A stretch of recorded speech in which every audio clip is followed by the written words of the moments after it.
Year 12,500 of the Galactic Era. The Empire spans 1,000,000 worlds. For millennia, we believed we were children of the cosmos, that we were not born in any particular place, that we emerged from the stars when we were ready. It wasn't just a belief. It was almost a religion. But that certainty is about to be shattered.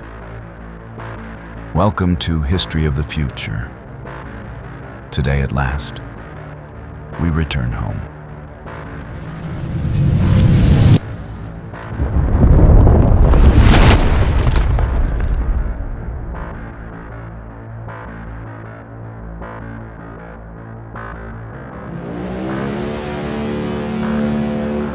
In the year 12,500 of the Galactic Era, humanity no longer recognizes itself as human.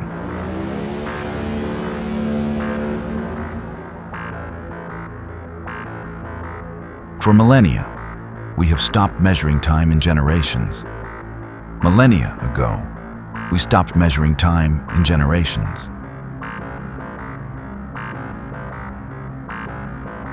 Biology ceased to be a limitation. The body became a modifiable foundation. We call ourselves Novaris.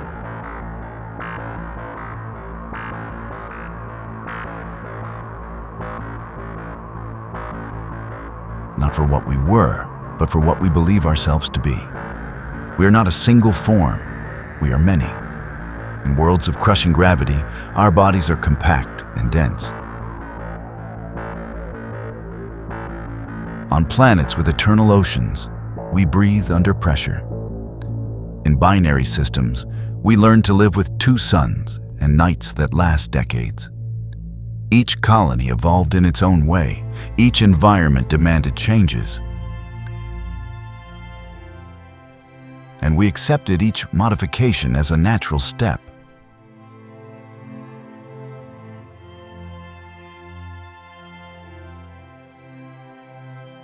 We define ourselves as a galactic species, diverse, adaptable, superior to any planetary limitation.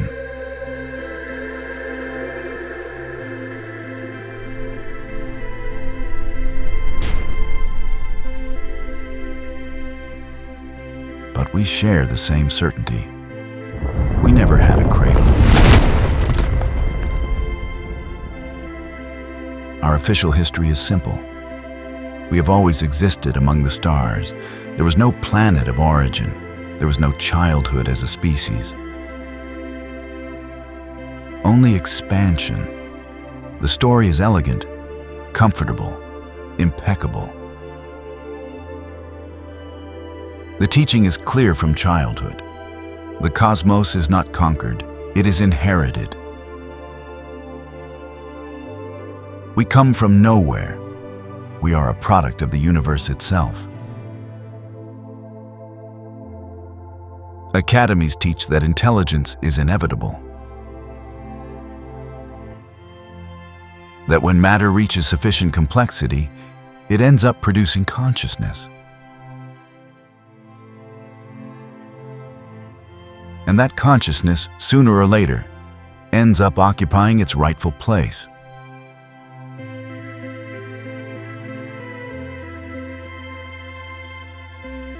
A fragile beginning is never mentioned. A vulnerable stage is never mentioned. A mistake is never mentioned. The idea of a planetary origin is considered archaic, a primitive need for explanation.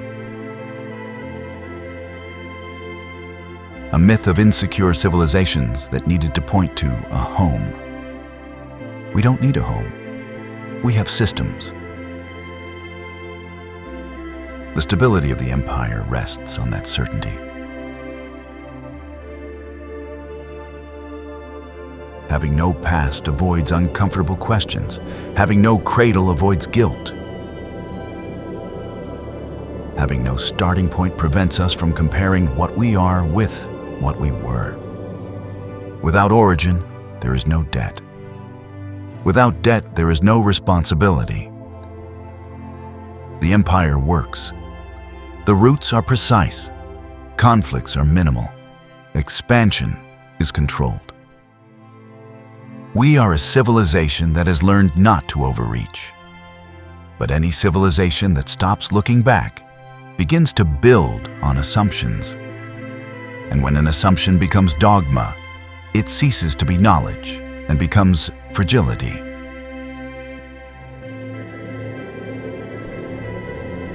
And some of them are about to collapse.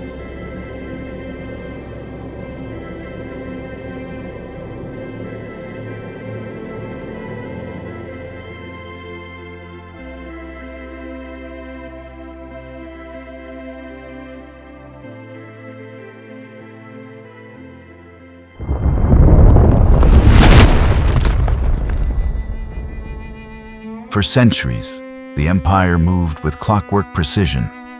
The jump routes were perfect, the expansion equations infallible. Each journey was calculated centuries in advance.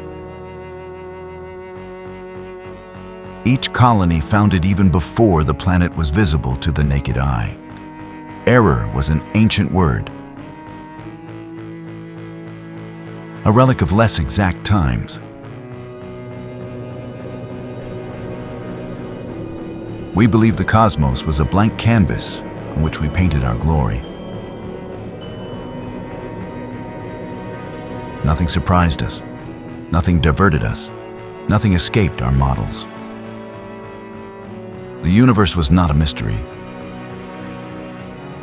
It was a variable, until the engines began to scream. It was not a mechanical failure. There were no sparks. There were no red alarms. It was an almost imperceptible vibration in the fabric of space. Navigators in the outer sectors began to report a gravitational drift. No nebula, no associated black hole, a subtle tilt in the void. The trajectories deviated by only a fraction of a calculation. Millimeters on the maps. But in deep space, a millimeter becomes light years. The first corrections were automatic. The systems compensated for the error. The ships reached their destination. The Empire continued to function. But the anomaly persisted. In systems with no connection to each other, in regions separated by millennia of expansion, on routes that had never shared information, the same mismatch, the same tilt, as if space were breathing. Analysts reviewed the models. They adjusted the universal constants. They recalibrated the jump metric. Nothing. They called it stellar noise.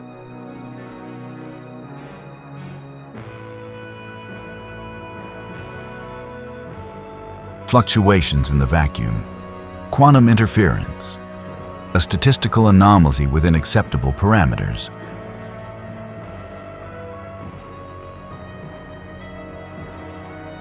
A convenient explanation, but the noise began to organize itself. The deviations were not chaotic. They were coherent. The algorithms began to detect patterns.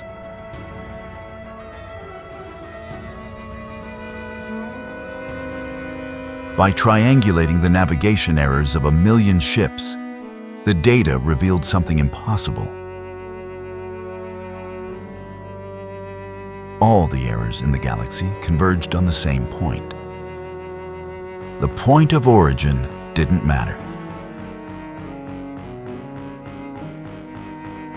The distance didn't matter.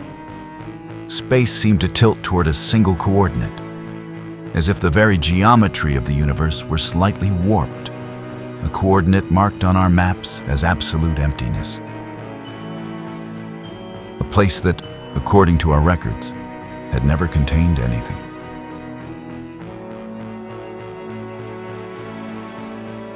And yet, it pulled at us. It wasn't a forbidden zone. It was something more disturbing. It was an ignored zone, a deliberate gap in galactic cartography. The academies tried to discredit the phenomenon. The navigation councils called for caution. The Ministry of Expansion recommended continuing operations without public alarm.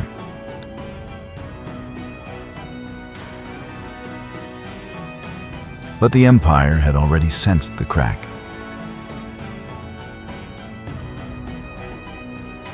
Because if the void had weight, if nothingness exerted attraction, if space itself was warped toward a non-existent place, then something was there. Something our maps didn't want to see.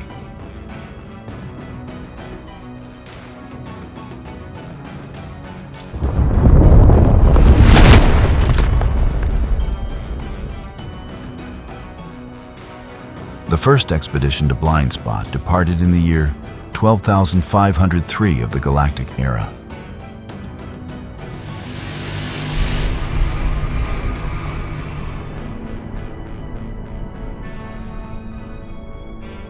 Three ships, 200 crew members, one simple objective: to confirm that there was nothing to confirm.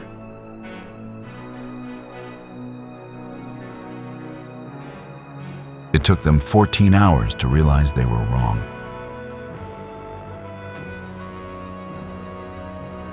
When the coordinates materialized on the screens, the sensors began to detect something impossible.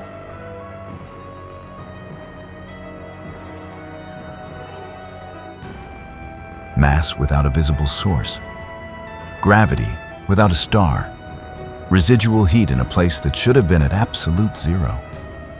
When the coordinates materialized on the screens, the sensors began to detect something impossible.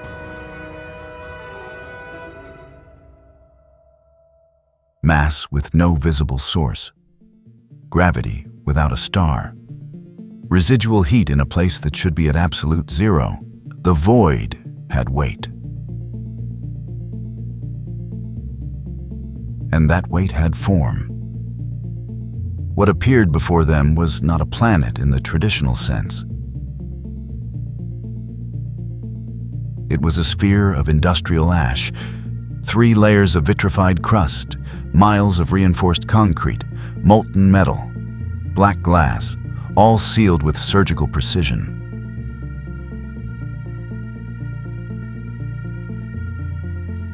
It wasn't geology, it was containment engineering. Someone had taken a living world and buried it in its own skin. The first images revealed the truth that imperial maps had hidden for 10,000 years.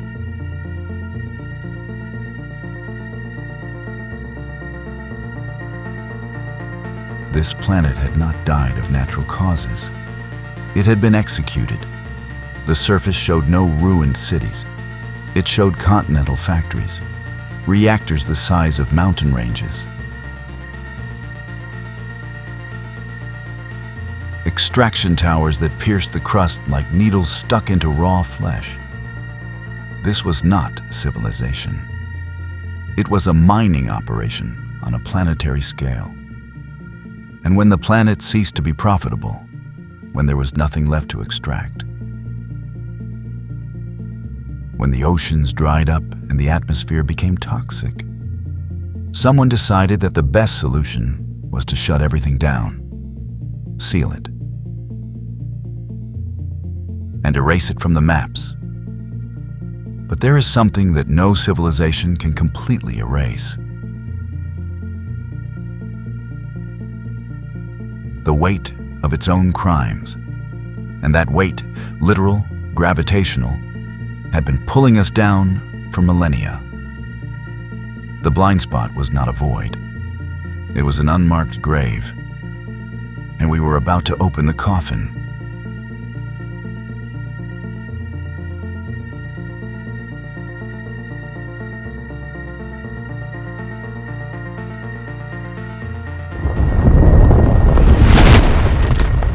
It took the imperial drills 48 hours to break through the sealing layers. Each level revealed a new layer of technical brutality. 3 kilometers of military concrete, designed to withstand orbital impacts, 2 kilometers of thermal alloy, capable of withstanding stellar temperatures, a final kilometer of black glass, so dense that no scanner could penetrate it. Someone had built a prison for a planet.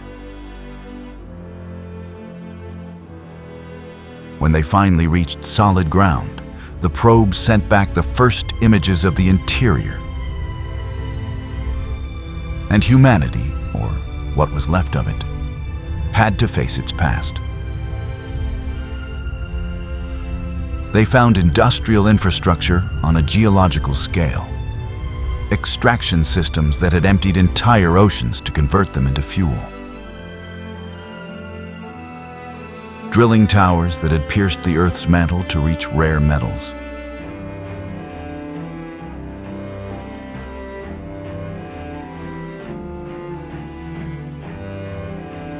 Atmospheric refineries that had processed the planet's air as if it were raw material. This world was not inhabited. It was consumed. Every mountain had been mined. Every valley flooded with toxic waste. Every river diverted to industrial reactors. Archaeology revealed something terrifying. The collapse was not gradual. It was synchronized. At some point, approximately 10,000 years ago, all the systems on this planet shut down at the same time.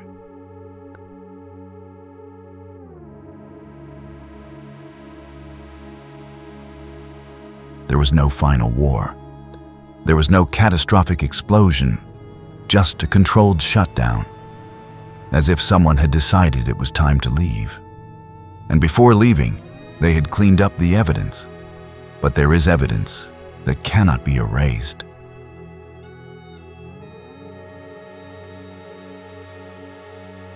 In the southern hemisphere, under 5 kilometers of radioactive debris, the probes detected something that should not exist. An active structure, a sealed bunker, with functional energy systems, with archival architecture. And, even more disturbing, with a biometric lock configured to recognize Novaaris' DNA, as if it had been waiting for us for 10,000 years, as if it knew that sooner or later we would return.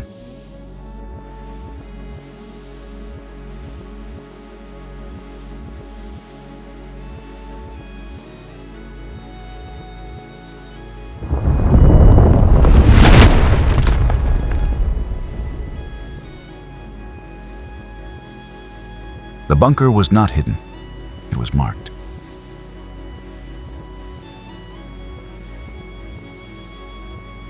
At its entrance, engraved in the rock with laser precision, was a symbol. A broken spiral, an open circle, a warning in a language that no Novaris had ever seen before.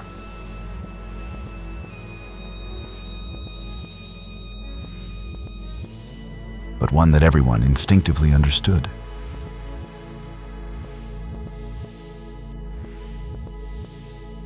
Danger, memory, truth.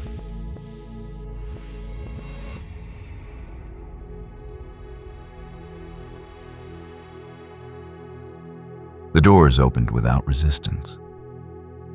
The interior was preserved with unnatural perfection. Emergency lights flickering after 100 centuries.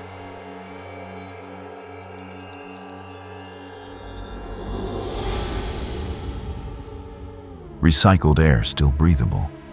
Archive systems in hibernation mode. In the center of the main room, a black glass monolith.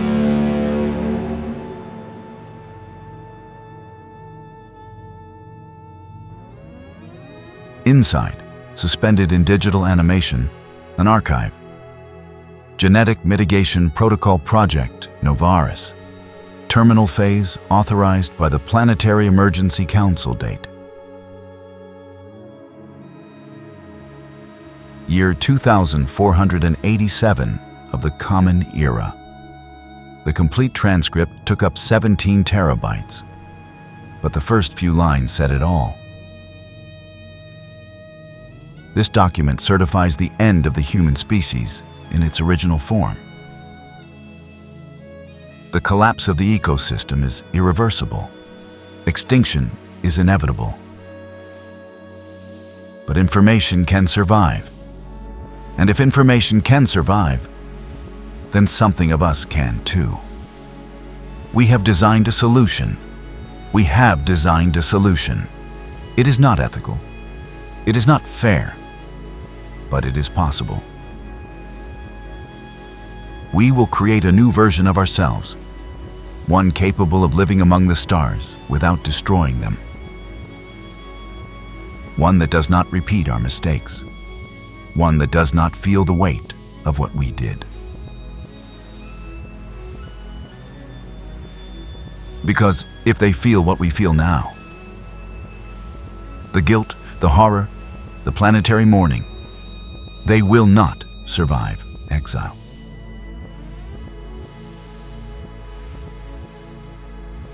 No one can watch their world die and remain functional.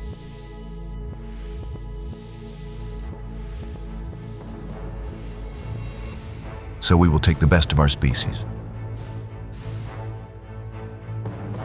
Curiosity, adaptability, intelligence. And we will eliminate the worst, destructive attachment, boundless greed, the inability to stop ourselves.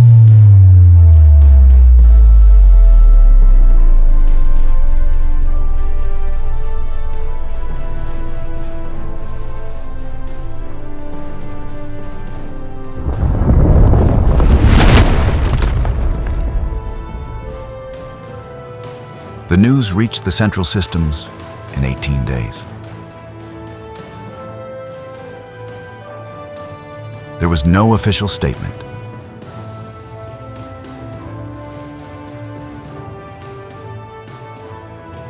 There was no declaration from the Supreme Archivist.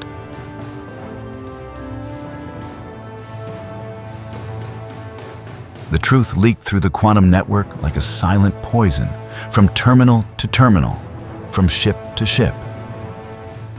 And when it exploded into the collective consciousness, it did not arrive as information. It arrived like a guillotine.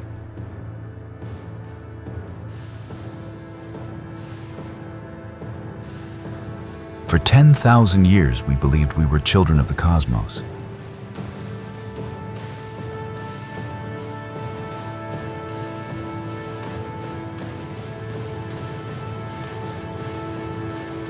That we had no cradle, that we were born of the void itself. That dogma died in less than 3 weeks.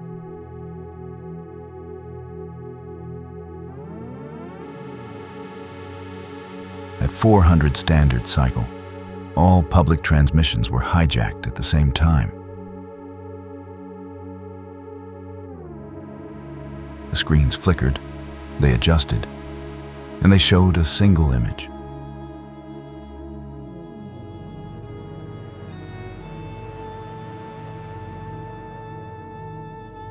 Earth, dark, sealed, dead. On its surface, the text of the Genetic Mitigation Protocol. The galaxy understood instantly. We were not gods. We were not superior evolution. We were the modified result of a species that had devoured its own world.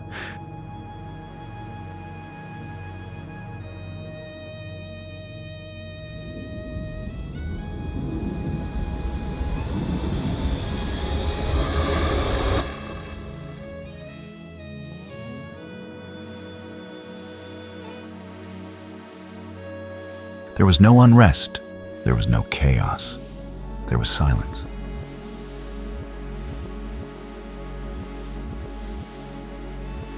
A silence so deep and synchronized that the imperial systems registered it as a massive failure.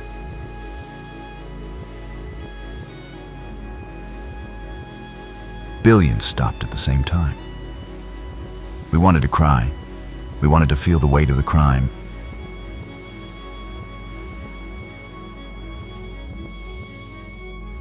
The guilt, the shame. But we couldn't.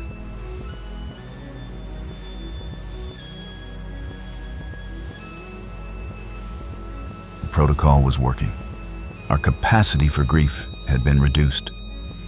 They had limited the emotional abyss necessary to collapse. We understood what we had done, but we couldn't feel it.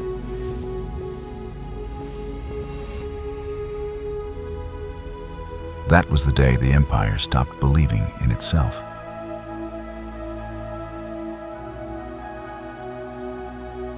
Because there is no crueler condemnation than discovering that you are the executioner of your own world.